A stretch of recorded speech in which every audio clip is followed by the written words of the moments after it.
Si on n'avait pas un petit peu peur de la formule, on pourrait commencer cette vidéo en disant qu'il y a des marins qui cherchent la victoire et d'autres qui cherchent le sens. Et peut-être même dans ce cas, peut-être même bien les deux. Damien Guillot, navigateur bien connu des Sablés, reprend la mer pour l'un des défis les plus fous de la voile, la Golden Globe Race, un tour du monde en solitaire, sans escale, sans assistance, comme à l'époque des pionniers. Pas de GPS, pas de technologie moderne, seulement un homme, un sextant, son bateau, l'océan, les océans, dont les terribles mers du Sud, évidemment. Nous l'avons rencontré au Sable d'Olonne après la présentation de son projet, en présence du légendaire Jean-Luc Vandenette, vainqueur de la première édition en 2018 de cette course-là. Nous vous en reparlerons sans doute tout au long de cette année. Quelques heures avant de larguer les amarres pour sa navigation de qualification, Damien Guillou s'apprête à écrire une nouvelle page de cette grande aventure humaine et maritime. Il était concentré sur son départ, mais on lui a quand même posé 2 questions. Damien Guillou, bonjour. Bonjour. Merci d'avoir accepté notre interview juste avant de partir en mer, faire la qualification pour la nouvelle Golden Globe Race que vous lancez. C'est ça. Je ne vais pas parler du Vendée Globe, je ne vais pas parler de toutes les courses professionnelles très high-tech, très modernes, très performances pour lesquelles vous avez ou vous travaillez encore. Je vais juste vous poser la question de cette course-là, avec ce bateau-là que vous connaissez, c'est un ancien bateau PRB. Oui.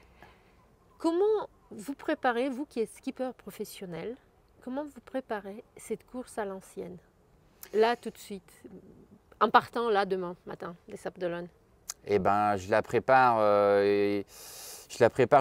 c'est-à-dire que c'est le bateau et moi. Donc j'ai juste déjà préparé le bateau pour partir faire 2000 milles tout seul en navigation. Donc c'est un parcours de qualification en réalité. Mais c'est aussi, moi, ça me permet de me remettre dedans puisque la dernière édition, elle a eu lieu il y a 3 ans.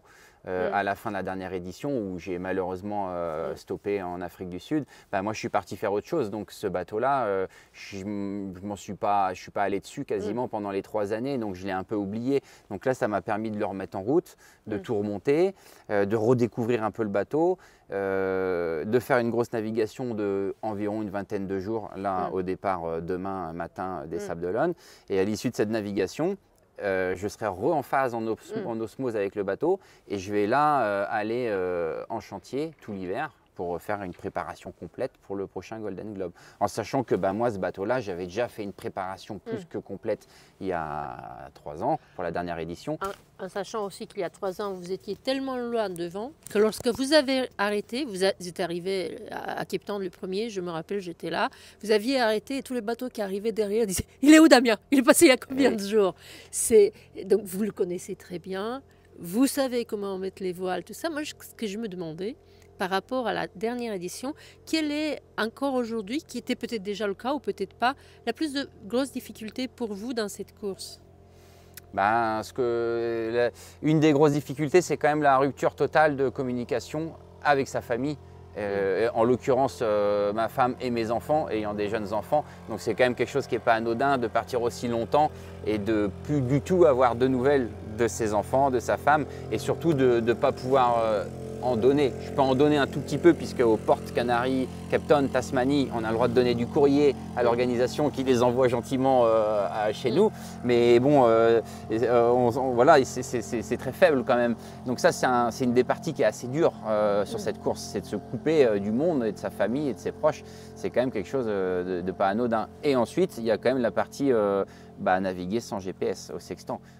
Pour les gens de ma génération, c'est pas rien non plus parce que moi je l'ai découvert avec le Golden Globe. Ah oui, c'est ça, parce que je voulais vous demander, et vous avez appris comment? Parce que les gens de votre âge, ils savent à peine ce que c'est qu'un sextant, comment s'en servir. Je ne savais pas m'en servir, j'ai appris pour la course et c'était un de mes grands questionnements à savoir si je m'engageais ou pas, c'était la navigation en sextant. Est-ce que je serais capable d'y arriver, d'apprendre et de m'en sortir tout seul et ensuite de ne pas avoir peur sur l'eau, de ne pas avoir de GPS et de continuer à naviguer que au sextant. Jean-Luc Vandenette le disait très bien à la conférence de presse, lui qui a fait je ne sais pas combien de tours du monde, c'est qu'au sextant, il y a une forme de, pas d'anxiété, mais de risque et d'inquiétude qu'on a en permanence, puisqu'avec un GPS à 500 mètres près, 200 mètres près, 100 mètres près, on sait où est le caillou. quand on est proche de côte, avec un sextant, faut être sûr d'être là où on est, et puis on n'est toujours pas sûr. Ben, c'est ça, c'est une philosophie. Il faut accepter de naviguer avec une marge d'erreur, une petite marge d'erreur. C'est pas hyper précis, mais